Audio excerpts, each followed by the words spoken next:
The Unassisted with Machine Gun. Now, you guys, you're saying off air that this was recorded at the fire station. Yeah, well, yeah. So Mark did the honours on that. Yeah, I did that. That must. Oh, I mean, that must have been kind of fun to do, just because of the different acoustics you could get in there. Did you guys have to? The room here, isn't it? Yeah, it is. To be fair, it's not too different, is it?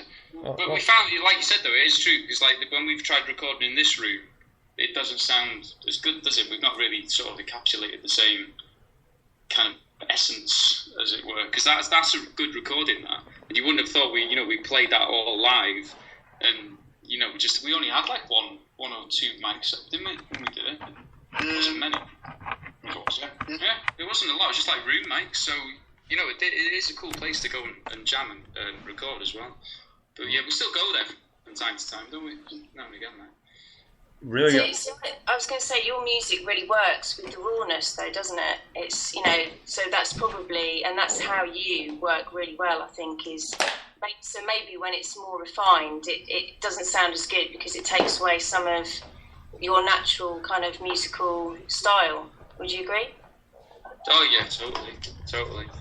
It takes, when we've recorded it separately and then put layers on top, it almost takes the life out of the song, and it just doesn't sound like us. Yeah. I think we work as a dynamic together when we're playing all at the same time, and it just brings the energy. But as soon as you then break it down into guitar, bass, drums, vocals, and its own separate elements, it just, like Chris said, it just takes the soul away. The dynamic performance is just lost. Oh, fair enough. No, I just worrying about that just because I would think with the fire hall, like just the acoustics would have been like a lot different, but it would have been a lot, maybe not a lot harder, but a bit more harder to set up to kind of get the equipment in the right spots to get that sound that you want. Yeah, I've got a couple of Connect room bits, and another one's a Sonitronics mic. And it's absolutely brilliant. You've got to set it about equal distance away from the speakers, the bass guitar, the drums, and the electric. Right. And did we record the vocal afterwards? Yeah, we did. Yeah. So what we did is we recorded it all without the vocals, and then we did the vocals afterwards. Oh, nice. Right on. So we've got to be pretty tight to do that without the vocals. Yeah. So. Oh no, true. Difficult. Very true. So, just talk us through your songwriting process. How do you go about writing your tracks? We don't really have one, to be honest. It'll just be like one of us will come up with an idea, and then it just sort of grows from that. Like Chris will thought, I've been working on this beat, or Mark will get a bass line, or I'll have written a tune or whatever, and then we just sort of mash it up and it becomes a song, I suppose. Sometimes we think of something, we want to go in a different direction. Oh yeah, this sounds terrible, and then we scrap it, don't we, most of the time? Right? Yeah. Or it'll sound rubbish, and then we just work a bit on it. It's like when we wrote Goodbye My Old Friend, we set out to write like a really cheesy commercial indie pop song. Right. And we just stopped, didn't we? And we just all looked at each other and we just went, nah, that's not going to work. And then we just changed it and totally wrote a different song. But yeah, it just depends really. And I think it shows as well, because when you listen to our music, there's there's never a bunch of tracks or 2 tracks that sound like we're trying to stay on the same, commercial sort of blinkers on and do everything like that. Yeah? There's one track we did recently, and Jason's not too enamoured by it, called Good Times. Oh, God. I love it. It's got like a brilliant sort of beat to it, and it's got a really catchy chorus. But Jason doesn't like singing it, but I love playing it. So do you argue then? No. That's about as much argument you're going to get out of us. Nah. Well, that's a good thing. It's like, but No, I guess that's why we've been together for a few years now. Yeah. yeah, but I mean, it just nothing's without its issues, even if they are just like petty things that kind of disappear after a few minutes. So it does happen time to time. Nobody's perfect, right? Well, apart from us. Yeah. So what influences your music then? Where do you get your influences from?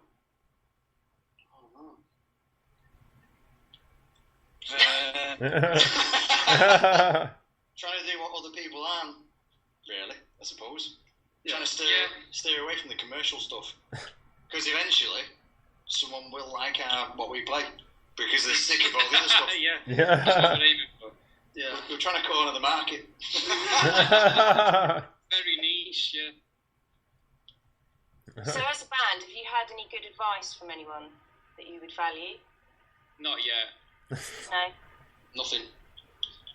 Well, I was told. Next question. Yeah.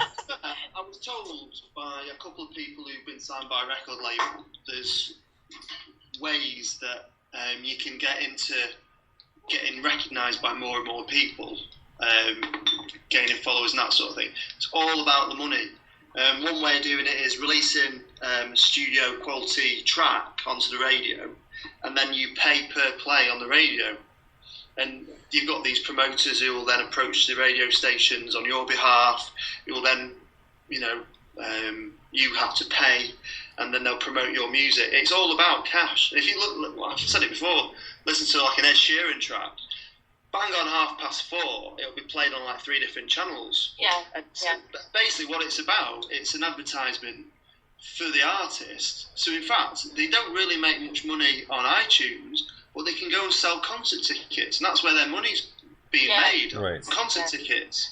And so, a penny a track or however much it's going to be. I know on BBC One, if it's played for more than a minute, you get like £70 a minute. Right.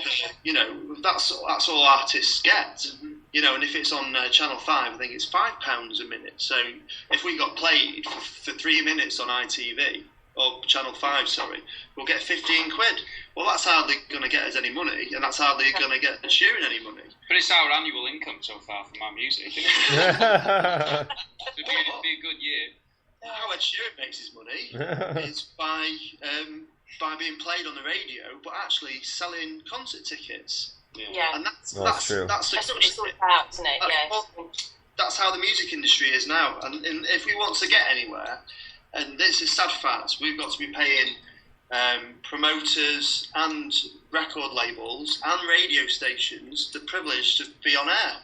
Right. It's not, well, you're a good band and we're going to put you on the radio because everybody deserves to hear you. It doesn't work like that anymore. That's a sad fact. I was going to say, how expensive is it to be a musician? I mean, all the repairs and equipment, instruments, all of that must be quite costly at times. It depends on what equipment you've got, I suppose. I mean, Jason's not changed his strings on his guitar for about 2 years, and it wasn't him who changed them; it was me. Yeah, my guitar must be 100 quid. So yeah, for me, it's quite cheap being a musician. Yeah, but I'd say my equipment is not cheap. No. Like my mics, probably all my mics cost about £1,000. Oh wow. Right. Just microphones. Yeah, and I mean, if you want, we've been to gigs and we've seen bands, that like have got about say like 4 or 5 kids in the band, and they're all rocking, Fender Telecasters and Marshall amps and everything brand new from the shop and stuff. I mean, if you go down that avenue, you're looking at tens of thousands of pounds, aren't you, to kit yourself out? Yeah, yeah. Let me show you around our music room. Right, you ready? Yep. So that is all the recording equipment that we have, Cool. which is like the deck, boxes, microphones. You've got the drum kit over there, which is Chris's. Nice. This thing here I'm moving, that is the mixing board. Then obviously you've got your speakers. But this is everything in our room. What we don't have to pay for, the guitar amp, there's Jason's little amp there. This is stuff that we don't have to pay for when we go to like a practice room, because we have our own. So Right. we're actually saving money by Yeah. practicing here and going at the fire station. But, you know, to replace a set of valves on Jason's amp, it might go every sort of 12 months or so. What, about 40 quid? Yes. Something like that. And I've not changed my strings since the gig last April at Oh, wow. Temple. So I think it just it adds to tone sometimes. If they're too twangy, you don't get the sound. They sometimes sound a bit better if they're a bit duller. Yeah. No, fair enough. Yeah. Right on. Well, sorry, B. We go do have something that B did up for us, and this is her latest poem called "At the Edge of the Sea." So let's dig this. Awesome. I'm recording this poem, it's a new one, and it's about all the things I love. Here it goes. Under the moonlight, would you dance with me? Entwined senses, touches, mind running free. To the rush of the waves, would you play your guitar? That song you wrote for me from afar. Would you instinctively know my want, my need, feel my passion, my lustful greed? Then under the moonlight, would you make love to me, consume my desire at the edge of the sea? Oh, B, you're such a romantic. Yeah, there's nothing wrong with that. I'm a writer. That's what I do. No, that was really good because right now I'm tearing up with emotion here. You're so sarcastic. Yeah. aren't you? Oh, I actually got something in my eyes, so my eyes tearing up a little bit.